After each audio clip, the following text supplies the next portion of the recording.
Hello friends, welcome to Target for IQ. मैं प्राची आचार्य आपका स्वागत करती हूँ। एपीओ देने वाले जितने साथीगण हैं, आप लोग लास्ट मिनट में पैनिक बिल्कुल भी मत करिए। कुछ चीज़ें हैं जो कि मुझे लगा कि मेरी नैतिक जिम्मेदारी है कि मैं आपको उन चीज़ों को बताऊं, क्योंकि मैंने वो एक्सपीरियंस कर चुका है। देखिएगा, लास्ट मिनट में आपने जो भी पढ़ा है अभी तक, अपने ऊपर भरोसा रखिए, have faith in your self, और उतना ही चीज़ों को बार बार रिवाइज करने की कोशिश करिए। लास्ट मिनट में अगर आप अपने आप को बहुत ज़्यादा टारगेट देते हो कि आप ये चीज़ कर लोगे, वो चीज़ कर लोगे, तो वो चीज़ देखिएगा, वो कहीं ना कहीं संभव नहीं होता है। और लास्ट में लोग जो हैं, जो उतने दिनों से पढ़ रहे हैं, और वो चीज़ को अगर रिवाइज नहीं कर पाते हैं तो उस चीज़ को फिर रिप्रोड्यूस नहीं कर पाते। तो उन्हीं चीज़ों को बार बार रिवाइज करिए जो कि आपको लगता है, आपने पढ़ा है, आप जानते हैं। उन चीज़ों को रिवाइज करने से एक तो आपका खुद का कॉन्फिडेंस बिल्डअप होगा कि आप कर सकते हैं, आपने किया है, और ये चीज़ें आपको एकदम जहन में है, बार बार इसको आपने किया है। तो वो चीज़ हमेशा ध्यान में रखिए। अब जितना भी न्यू चीज़ है या जो आपने छोड़ दिया है, उन चीज़ों को अब जो है, कोई भी न्यू चीज़ पढ़ने का टाइम नहीं है। अब आप मेनली क्या कर सकते हैं, आप बेयर एक्ट पे फोकस कर सकते हैं। आपने जो जीके जीएस के लिए प्रिपेयर किया है उनको भी देखिए।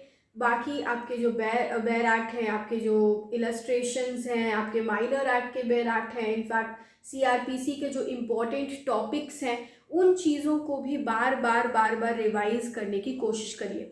देखिए, एक चीज़ जो मैं आपको आज अपने एक्सपीरियंस से, क्योंकि माइनर एक्ट का मैंने काफ़ी सारे बैचेस लिए हैं एपीओ में, तो माइनर एक्ट से रिलेटेड जो इम्पोर्टेंट क्वेश्चंस हैं 6 एक्ट के, वो मैं थोड़ा आपको एक बार वापस से इस वीडियो के माध्यम से बता रही हूँ, ताकि जिन लोगों का छूट गया हो या जो लोग रिवाइज कर रहे हैं, रिविजन मोड में है, उनका क्लियर हो जाए। तो शुरू करते हैं हम। माइनर एक्ट में आपको 6 एक्ट है। हम शुरू करते हैं डाउरी प्रोहिबिशन एक्ट से। तो देखिएगा, माइनर एक्ट के आपके जो भी एक्ट्स हैं, वो सोशियो इकोनॉमिक ऑफेंसेस की कैटेगरी में फॉल करते हैं जनरली। तो सोशियो इकोनॉमिक ऑफेंसेस के वाले एक्ट के लिए बहुत इंपॉर्टेंट ये होता है कि हम उसके ऑब्जेक्ट और रीज़न को समझें। अगर हम उसके ऑब्जेक्ट एंड रीज़न को समझते हैं तो ये चीज़ का जानना बहुत ही ईजी हो जाता है। ऑब्जेक्ट एंड रीज़न समझते हो, पूरे एक्ट को समझना बहुत ईजी हो जाता है। और इनफैक्ट कोई भी अगर क्वेश्चन चेकर जो होगा आपका, क्योंकि ये पहला बार इंट्रोड्यूस हो रहा है माइनर आर्ट्स, तो जानते नहीं है कि क्या होने वाला है, किस तरह का क्वेश्चन आने वाला है। बट देन एक पॉइंट बहुत ज़्यादा इंपॉर्टेंट हो जाता है यहाँ पे, कि आपको उसके एसेंस के बारे में पता है कि नहीं। और एसेंस का मतलब है कि आपको उसके ऑब्जेक्ट एंड रीज़न के बारे में पता है कि नहीं। अगर आप उसके ऑब्जेक्ट एंड रीज़न को समझते हैं, उसके कोर वैल्यूज़ को समझते हैं, तो घुमा फिरा के आपसे कोई भी क्वेश्चन पूछा जाएगा तो आप उसके जड़ तक पहुंच सकते हैं। तो डाउरी प्रोहिबिशन एक्ट में भी आपको सबसे पहले ऑब्जेक्ट एंड रीज़न रिवाइज करना है कि ये एक्ट आने का क्या रीज़न था। इनफैक्ट जो पहले के एक्ट्स थे उनके कंपैरिजन में एक स्पेशल लेजिस्लेशन लाने की क्या ज़रूरत थी। ठीक है, ये एक्ट का, अब ये एक्ट जो है वो काफ़ी, अब देखेंगे कि डाउरी जो है वो अभी भी फेल हो रहा है। डाउरी अभी तक कंटिन्यूड है, इससे रिलेटेड ऑफेंसेस में कहीं पे भी कमी नहीं आई है। तो इस लेजिस्लेशन का शॉर्टफॉल आपको पूछा जा सकता है। नेक्स्ट, आपको यहाँ पे शॉर्टफॉल के लिए भी रेडी रहना है। अब देखिएगा, इस एक्ट में जितने तरीके के ऑफेंसेस दिए गए हैं उनको भी आप कैटेगराइज कर सकते हैं। जैसे giving and taking dowry is an offence, giving and taking dowry is an offence, demand of dowry is also an offence, इसके बारे में एडवर्टीजमेंट करना एक ऑफेंस है। अगर डाउरी से रिलेटेड किसी भी तरीके का अग्रीमेंट करते हैं तो वो अग्रीमेंट आपका वॉइड हो जाता है। फर्स्ट मोड में कर रहे हैं हम लोग, अग्रीमेंट भी वॉइड हो जाता है। उसके बाद अगर वुमेन का स्त्री धन या डाउरी से रिलेटेड जो भी सामान है वो अगर किसी और पर्सन ने लिया है और वो उसको वापस नहीं करता है, तो उससे रिलेटेड भी आपको ऑफेंस सेक्शन 6 में दिया गया है। उसके बाद आप देखेंगे कि सेक्शन 7 में आपको कॉग्निजेंस ऑफ ऑफेंसेस के बारे में बताया गया है। कॉग्निजेंस का मतलब होता है जुडिशियल नोटिस। अब जुडिशियल नोटिस लेना जो है मैजिस्ट्रेट ऑफ फर्स्ट क्लास या मेट्रोपॉलिटन मैजिस्ट्रेट के द्वारा ही लिया जा सकता है। और भी कॉग्निजेंस में आप उसमें 2-3 चीज़, कॉग्निजेंस कौन ले सकता है, किस स्थिति में लिया जा सकता है, किसको पावर है, ये सारी चीज़ आप उसको कोरिलेट करके सीआरपीसी से पढ़ सकते हैं।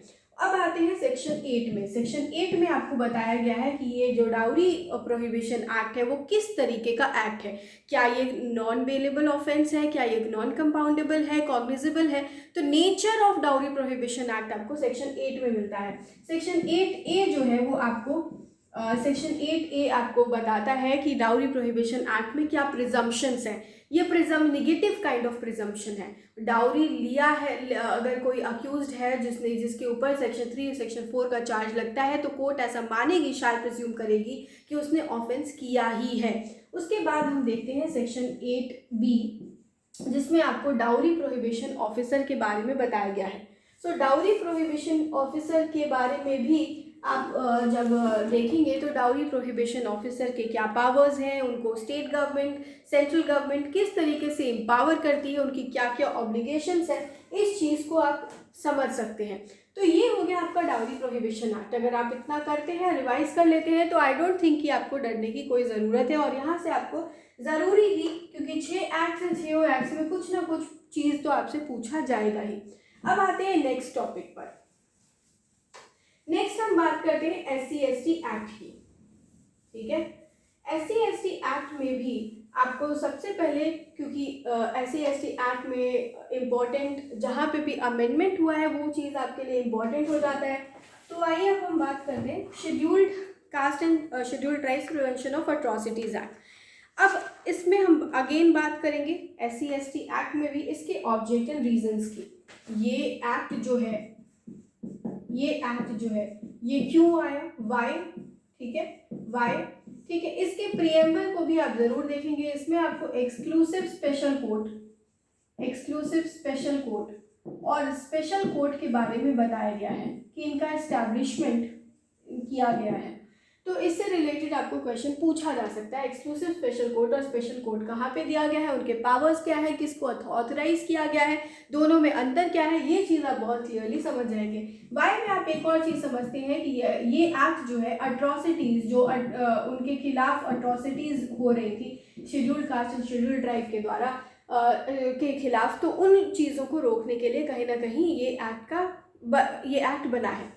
अब जब सेक्शन 3 पढ़ते हैं तो आप ये देखते हैं कि अट्रॉसिटीज़ क्या है, इसके बारे में बताया गया है। इस एक्ट में एक चीज़ समझना बहुत इंपॉर्टेंट है कि ये atrocities whoever not being a member of a scheduled caste or a scheduled tribe, ठीक है, तो वैसा व्यक्ति जो कि खुद शेड्यूल्ड ट्राइब और शेड्यूल्ड कास्ट नहीं है, अगर वो शेड्यूल्ड कास्ट और शेड्यूल्ड ट्राइब के ऊपर कोई अट्रॉसिटी करता है तो वो चीज़ पनिशेबल है इस एक्ट के अंदर। ये चीज़ समझना है कि ये एक्ट किन लोगों के ऊपर अप्लाई करता है, किन लोगों के ऊपर अप्लाई नहीं करता है।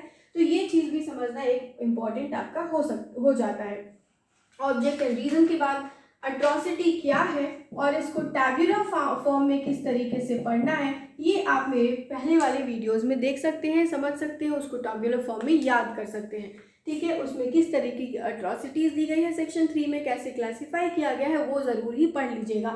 अब देखिए शेड्यूल्ड कास्ट और शेड्यूल्ड ट्राइब होते कौन लोग हैं, ठीक है, शेड्यूल्ड कास्ट और शेड्यूल्ड ट्राइब लोग होते कौन हैं, इसके बारे में आपको कॉन्स्टिट्यूशन में भी आर्टिकल 366 में क्लासीफाई किया गया है। तो वो चीज़ को कोरिलेट करते हुए इस एक्ट में जो आपको डेफिनेशन दिया है ये भी आप देख सकते हैं। अब इसमें बॉयकॉट्स के बारे में, इकोनॉमिक बॉयकॉट, सोशल बॉयकॉट, इन सब डेफिनेशंस को भी एक बार आप ज़रूर अपने आंखों की तरफ से मतलब ऐसे देख लीजिए कि क्या है। सेक्शन 3 अट्रॉसिटीज़ के बाद इसमें आपको पब्लिक सर्वेंट के नेग्लेक्ट ऑफ ड्यूटीज़ के बारे में दिया हुआ है। ठीक है, पब्लिक सर्वेंट जो है अगर अपनी ड्यूटी नहीं करते हैं तो उनके नेग्लेक्ट ऑफ ड्यूटी के बारे में एक स्पेशल प्रोविजन दिया गया है जो कि आपको पढ़ना इम्पोर्टेंट हो जाएगा। सेक्शन 4 के बाद आप आते हैं सेक्शन 8 में, प्रिजम्पशन इम्पोर्टेंट हो जाएगा, सेक्शन 8 आपके लिए इम्पोर्टेंट हो जाएगा। उसके बाद आप स्पेशल कोर्ट सेक्शन 14 और सेक्शन 15 पढ़ते हैं। Rights of victims and witnesses, ये देख लीजिएगा, rights of victims and witnesses, ये बहुत इंपॉर्टेंट हो जाता है क्योंकि एक नया चैप्टर ऐड हुआ है आपको, चैप्टर 4A, ठीक है, चैप्टर 4A, ये आपको बहुत बहुत इंपॉर्टेंट है और इनफैक्ट इसको रूल्स के साथ में आपको याद करना इंपॉर्टेंट हो जाता है। जिसमें कि आप रूल में देख लीजिएगा, आप रूल इसमें ऐड कर सकते हैं, रूल 8, ठीक है, रूल 11, रूल 8, इन रूल्स को भी आप ऐड कर सकते हैं इस आंसर में, क्योंकि इसमें विक्टिम की क्या राइट है, इसके बारे में उनको क्या प्रोटेक्शन दिया है, विटनेसेस का क्या प्रोटेक्शन है, इनको कहाँ डिफाइन किया गया है, इन चीज़ों को मिलाकर आप ये आंसर भी one of the most important answer बन जाता है scheduled caste and scheduled tribe के क्वेश्चन में। नेक्स्ट आपके लिए इम्पॉर्टेंट हो जाता है सेक्शन 18A। सेक्शन 18A में जो आपका सुभाष काशीनाथ का केस है वो आप जरूर देख लेंगे। Prithviraj Chauhan versus Union of India का केस बहुत इंपॉर्टेंट है, वो देख लेंगे। ये Prithviraj Chauhan versus Union of India although आपके लिए अभी सिग्निफिकेंट नहीं है, बट मैं बता दूं कि बहुत ही इंपॉर्टेंट रोल प्ले किया है EWS जजमेंट में भी इसको साइड किया गया है। बहुत ही इंपॉर्टेंट जजमेंट है Prithviraj Chauhan versus State of Maharashtra. तो सुभाष काशीनाथ से किस तरीके से अमेंडमेंट हुआ, उसके बाद Prithviraj Chauhan versus Union of India में क्या बताया गया है, उन पूरे इस चीज़ को, वो स्टोरी को अच्छे से पढ़ के जाइए, वो इससे आपको क्वेश्चन ज़रूर ही पूछा जा सकता है, ठीक है। उसके बाद आपका schedule caste schedule tribe act यहाँ पे कंप्लीट होता है। इतना क्वेश्चन आप कर लेते हैं तो आप schedule caste schedule tribe act से आपका क्वेश्चन नहीं रहेगा। अब बात करते हैं हम पॉक्सो एक्ट की।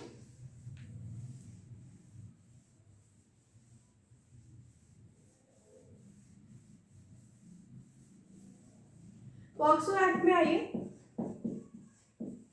पॉक्सो एक्ट में भी इसके जो अमेंडमेंट है, अच्छा schedule caste and schedule tribe act में सेक्शन 18A 2018 अमेंडमेंट, वो सारी स्टोरी जो है वो बहुत अच्छे से आपको समझने की जरूरत है। पॉक्सो एक्ट में भी जो अमेंडमेंट हुआ है, अमेंडमेंट क्यों हुआ है, ठीक है, अमेंडमेंट क्यों हुआ है, पॉक्सो एक्ट का भी ऑब्जेक्ट, रीजन, ये एक्ट जो है बाकी एक्ट से किस तरीके से डिफरेंट है। ध्यान में रखिएगा कि ये जेंडर न्यूट्रल एक्ट है, जेंडर न्यूट्रल एक्ट है। चाइल्ड का डेफिनेशन क्या है, ठीक है, चाइल्ड का डेफिनेशन क्या है, ये एक्ट किन लोगों के ऊपर अप्लाई करता है, किन लोगों के ऊपर अप्लाई नहीं करता है, ठीक है, ये सारी चीजें आपको ध्यान में जरूर रखनी है। अब आते हैं इस एक्ट में 3 तरीके के ऑफेंस के बारे में बताया गया है, जिसमें से एक है सेक्सुअल हरासमेंट, ठीक है, सेक्सुअल हरासमेंट, दूसरा है आपका असॉल्ट, सेक्सुअल असॉल्ट, और तीसरा है आपका पेनिट्रेटिव सेक्सुअल असॉल्ट, ठीक है, पेनिट्रेटिव सेक्सुअल असॉल्ट।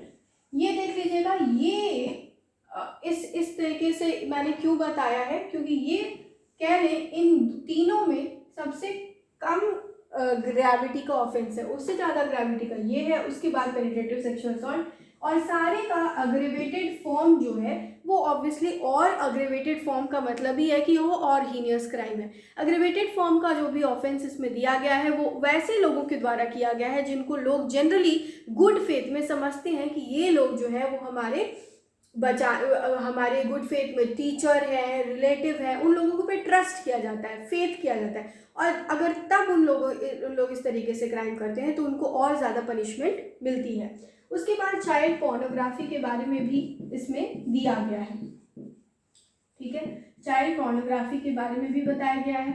इसके बाद इसमें बताया गया है कि कुछ ऐसे लोग हैं, जिम्मेदारी दिया गया है, प्रोसीड्योर्स दिया हुआ है, ठीक है, प्रोसीड्योर दिया हुआ है कि कंप्लेन किस तरीके से किया जाए, और आगे का कि एक बार जब कंप्लेन होता है तो क्या होता है, यानी कि सेक्शन 19 आपका बहुत इंपॉर्टेंट हो जाता है।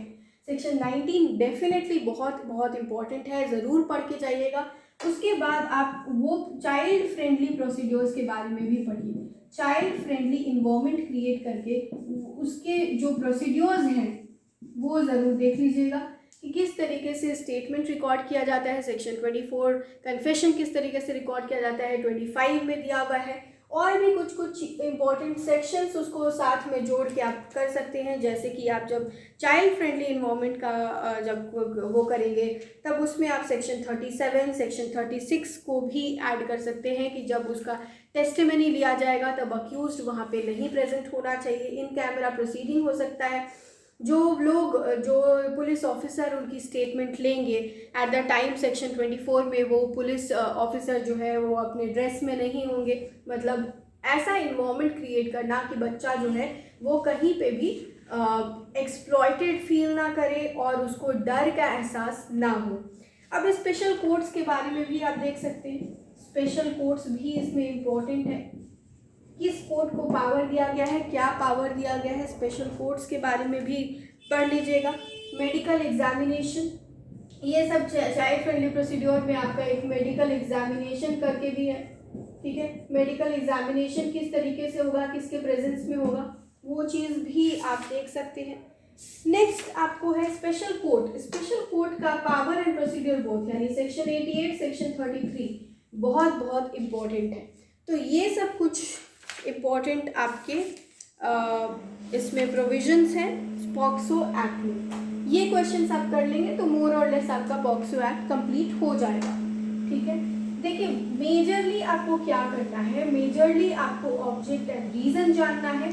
उसमें जो इम्पोर्टेंट अगर कोर्ट्स हैं, special courts, exclusive special courts, POCSO act में स्पेशल कोर्ट है, SC ST एक्ट में special and exclusive special court है, फिर प्रिवेंशन ऑफ करप्शन एक्ट में स्पेशल जज है, ठीक है।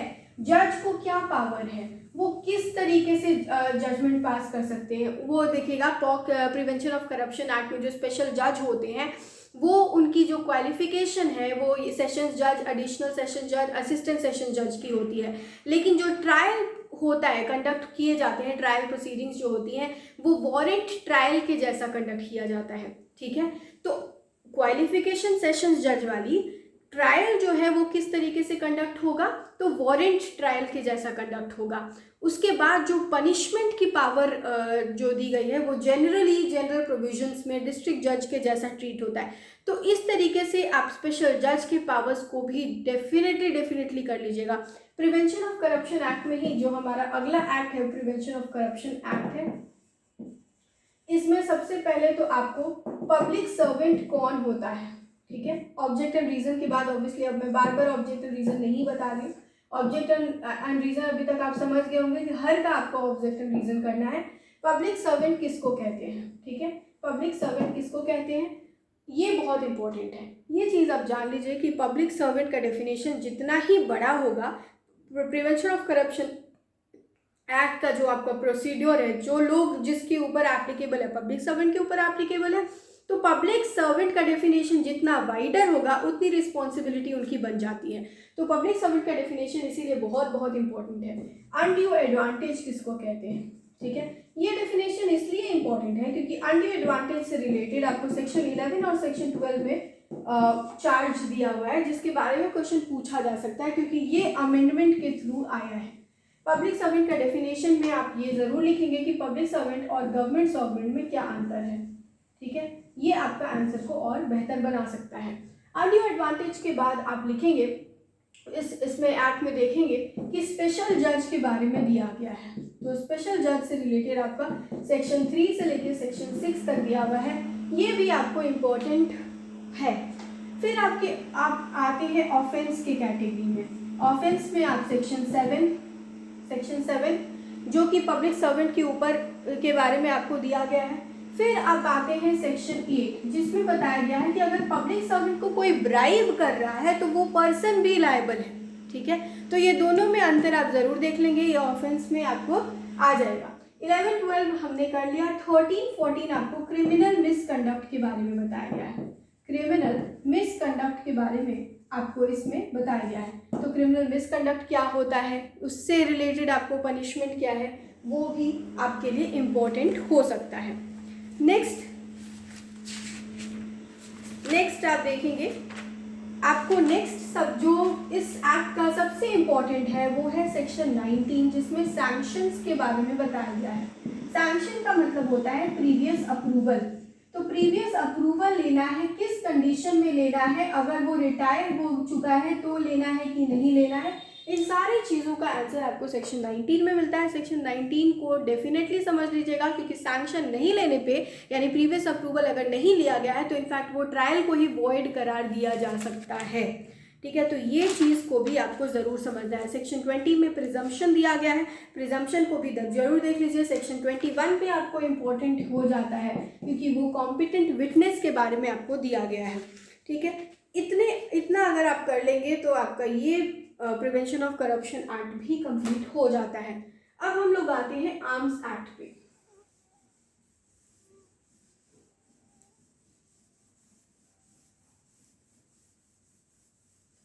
आर्म्स एक्ट जो है, जनरली लोग इस एक्ट से शुरू से ही बहुत डरते थे, लेकिन आर्म्स एक्ट इस तरीके से भी उतना डरावना नहीं है। सबसे पहले ऑब्वियसली हम यहाँ से शुरू करेंगे, ऑब्जेक्ट एंड रीजन। उसके बाद इसके इंपॉर्टेंट डेफिनेशंस। इसमें डेफिनेशन बहुत इंपॉर्टेंट है। आर्म्स किसको कहते हैं, अम्यूनिशन किसको कहते हैं, अगर आपने नहीं किया है तो ज़रूर कर लीजिए। फायर आर्म किसको कहते हैं, ठीक है, और प्रोहिबिटेड फायर आर्म किसको कहते हैं, ठीक है, प्रोहिबिटेड फायर आर्म किसको कहते हैं। इतना डेफिनेशन आपको ज़रूर आना चाहिए।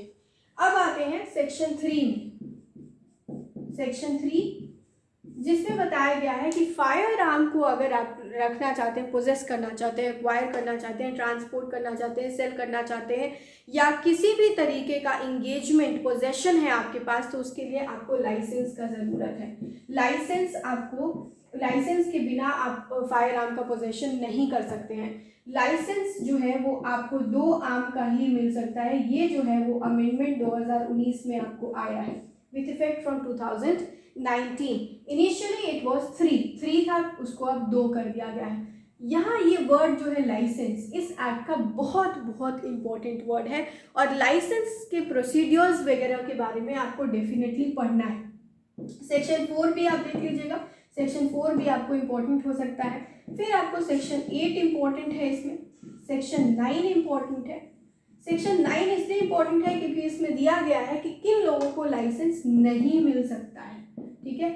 इसमें यंग पर्सन आ जाते हैं, पर्सन जो इल है, बीमार है, वो आ जाते हैं, अनसाउंड माइंड के व्यक्ति आ जाते हैं, तो इन लोगों को लाइसेंस नहीं मिलेगा, ठीक है। तो ये चीज़ आपको सेक्शन 9 में मिलता है। फिर आ जाइए आप सेक्शन 13 पे।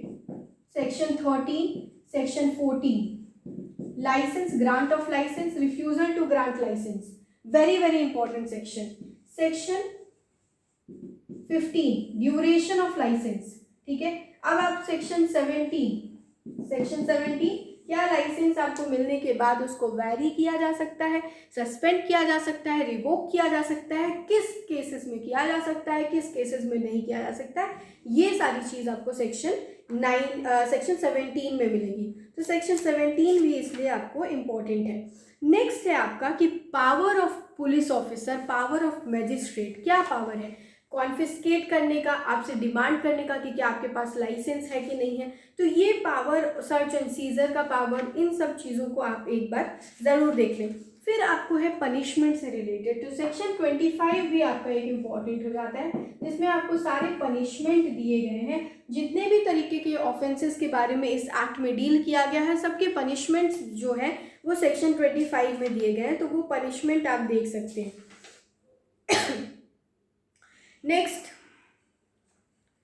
नेक्स्ट इस एक्ट से आपको इतना क्वेश्चन बनता है, इसके अलावा आपको क्वेश्चन जो है वो नहीं बनता है, फिर भी एक बार बेयर एक्ट आप रीड कर सकते हैं।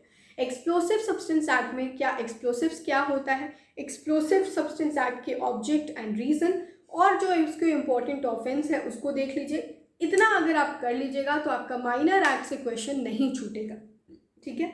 अच्छा, एक और चीज़ है कि जब आप आंसर लिख रहे हैं तो आप उसका इंट्रोडक्शन, बॉडी, कंक्लूजन इस तरीके से लिखिए, साफ साफ लिखिए, लेजिबल हैंड राइटिंग में लिखिए, क्योंकि आप जो आंसर लिखेंगे वो बहुत सारे लोगों का आंसर चेक होता है, तो आपका आंसर यूनिक कैसे लगे, आपका आंसर पढ़ने में एग्जामिनर को ज़्यादा तकलीफ ना हो, ठीक है। तो तकलीफ कैसे नहीं होगा, आप साफ़ सुथरा लिखिएगा, दोनों साइड से आप उसमें मार्जिन ड्रॉ करिएगा, मार्जिन ऑलरेडी रहता है, तो मतलब उसी जितना आपको पेज दिया गया है आप उसमें एकदम लास्ट के लाइन में ना लिखें, थोड़ा स्पेस छोड़ें, थोड़ा उसको हेडिंग्स दें, छोटे छोटे टुकड़ों में अपने आंसर को बांटें। ये सब एक ट्रिक होता है आपको अच्छा स्कोर करने का। तो आप, आई होप आप लोगों को मेरे माइनर एक्ट के लेक्चर्स पसंद आए हों, कुछ ये लास्ट लेक्चर से भी बेनिफिट मिले। I give all my heartiest wishes to everyone कि आप लोग अच्छे से अपना एग्ज़ाम दें, और टारगेट फॉर आईक्यू पर प्लीज़ बताएं कि आपको माइनर आर्ट के लेक्चर्स कैसे लगे, और कि किस तरीके से हमारा सब कुछ हुआ आपके साथ ये लॉन्ग ड्यूरेशन में। आप जो भी होगा माइनर आर्ट का, उसके बाद आप क्वेश्चन शेयर करें, आप किस तरीके से अटेम्प्ट किए वो शेयर करें। अभी लास्ट मिनट में भी अगर आपको कोई भी परेशानी है तो आप क्वेरी ले सकते हैं, ठीक है। तो ऑल द बेस्ट एवरीवन।